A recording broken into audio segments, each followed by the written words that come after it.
Hello, guys. Welcome, everybody, to Purple A's podcast. I am your host, who bleeds purple and gold. Vikings, they fall to 1-1 after losing to the Atlanta Falcons Sunday night, 22-6.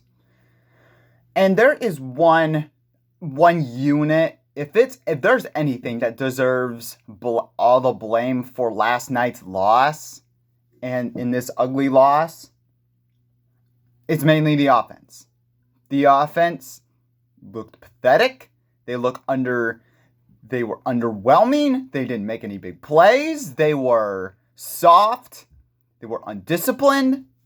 The offense as a whole last night was soft. And we could try to blame the defense. It's hard to blame the defense. Did they play great? No. But And yes, they gave up over 200 rushing yards to the Falcons, which that needs a little bit tweaking a bit. But otherwise, you can't even be mad at the performance of the defense. They didn't allow a single touchdown. They never allowed a touchdown till the second to last possession by Atlanta. That's the only time they scored a touchdown. They gave this team opportunity after opportunity, stop after stop. Even if it was bend but don't break, they still held them to nothing but field goals until the end, until the dam eventually broke. And you're not gonna win games. The defense, you can't expect the defense to play perfect. Are you kidding me? When you just score 6 points. 6 points is how much you scored. And through 7 quarters, the first 3 quarters of the Bears game and the full game of the Falcons game, 12 points combined. 12 points for 7 quarters is pathetic. That's basically almost 2 points average. You're not going to win games like that. You're not going to win games like that, and that is pathetic. And so, the Vikings, they ultimately shot themselves in the foot so many times. There were so many drives where it was so many errors, almost every single drive. I believe. Let's go down the drive, shall we? First drive, 4th and 1. J.J. McCarthy fumbles the football because KOC decided to do a quarterback sneak in that play. Don't know why he did that, but that turns into fumble recovered by Atlanta. And then, second down, 3rd and 2. The offensive line gives up a sack on 3rd and 2. And then the third drive, Vikings, Eric Wilson forces a fumble against the Atlanta Falcons. Okay, Vikings get the ball back. Good for them. Good play by Eric Wilson. He's been great. And then the Vikings march down to Atlanta's 2-yard line. You got to punch it in the end zone. Basically, you'll take the lead here in this game. And instead, 1st and goal, J.J. McCarthy fumbles the football, where luckily, though, he recovered it himself to make it an incomplete pass. Luckily, he did. All right, okay, try again. 2nd and goal at the 2, delay of game penalty. And then 2nd and goal at the 7, back-to-back sacks on 2nd and 3rd down for 14-yard loss. So basically, you were at the 2 and you stalled out a drive and you only kicked a field goal of that. That is a big momentum killer right there. 4th drive, J.J. McCarthy, interception. That leads to a Falcons field goal. Actually, two of them led to 6 points for the Falcons. And then to start the drive in the second half, 3rd and 2. J.J. McCarthy hits T.J. Hawkinson, where he just dropped. T.J. Hawkinson drops the pass, couldn't catch the ball. Gotta catch the ball, dude. No excuses. And so that doesn't turn into an interception, but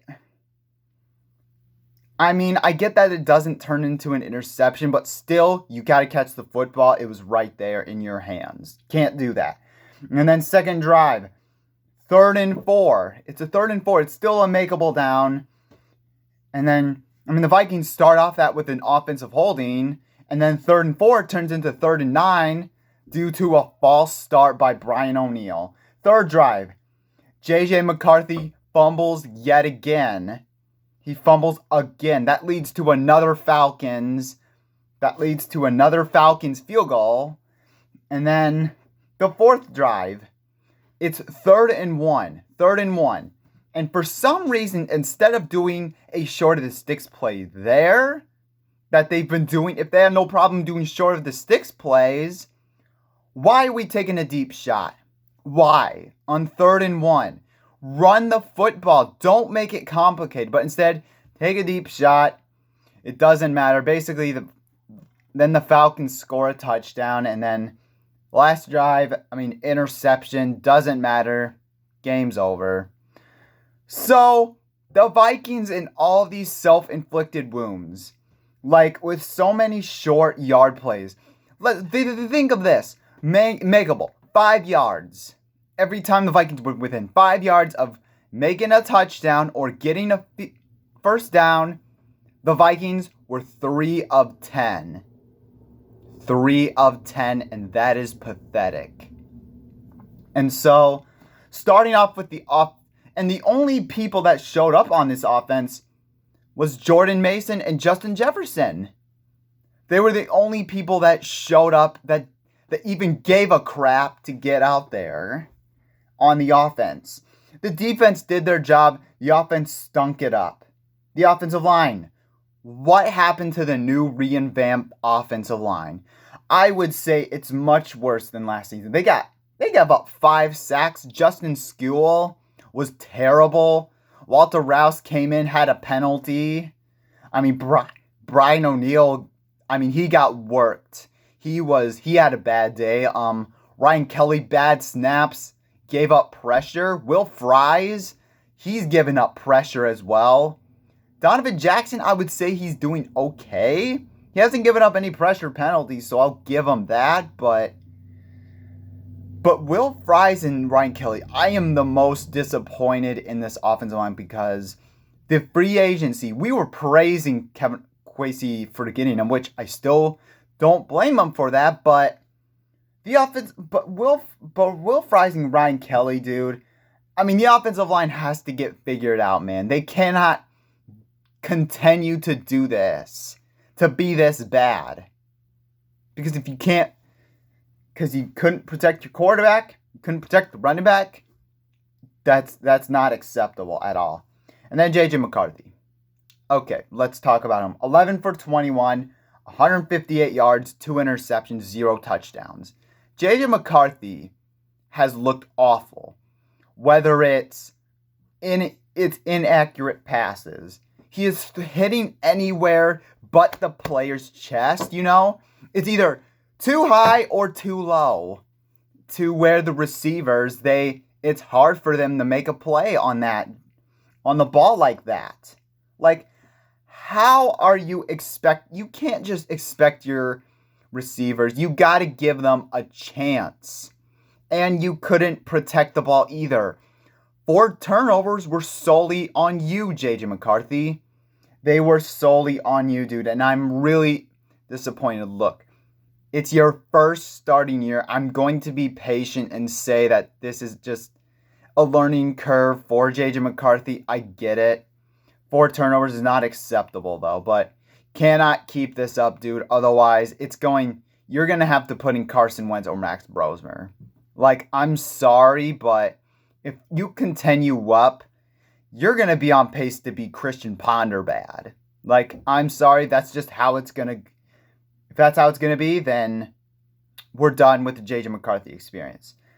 And getting to Kevin O'Connell, the offense starts and ends with Kevin O'Connell. Like, the play calling was abysmal.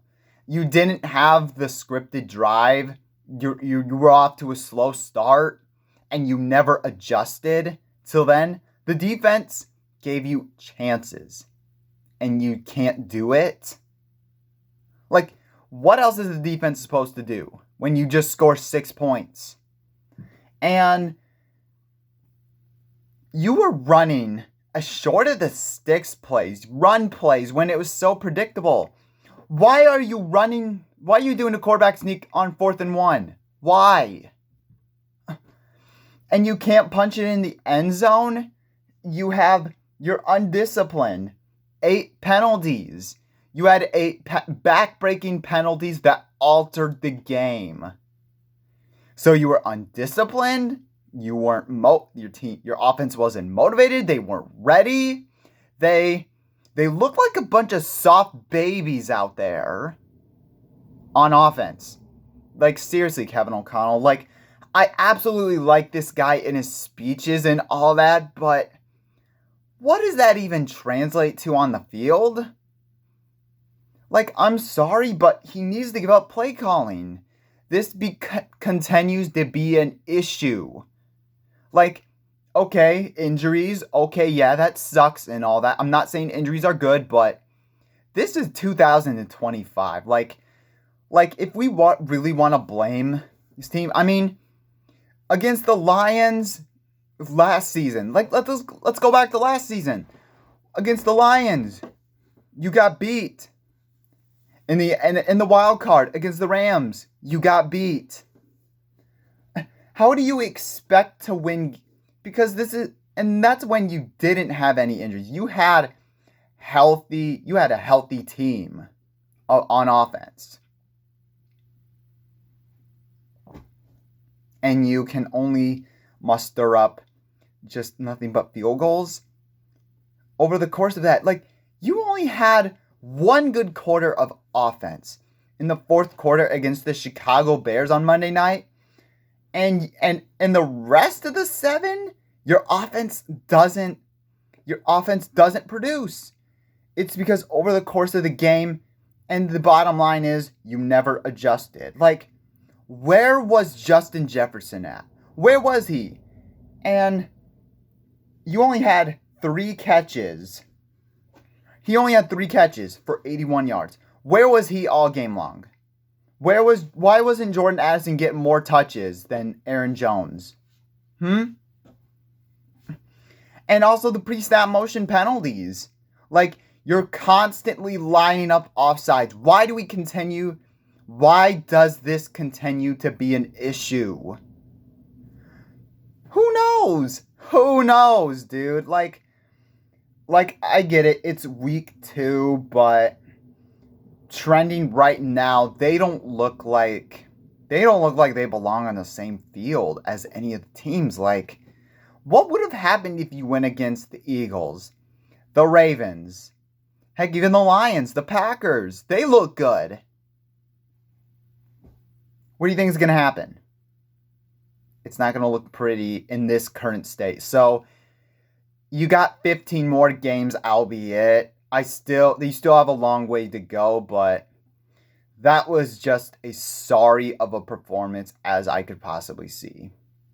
Unacceptable loss. So, still got 15 more games on to Cincinnati. Thank you guys so much for watching. Hit that like button, hit that subscribe button if you haven't already. Skol Vikings.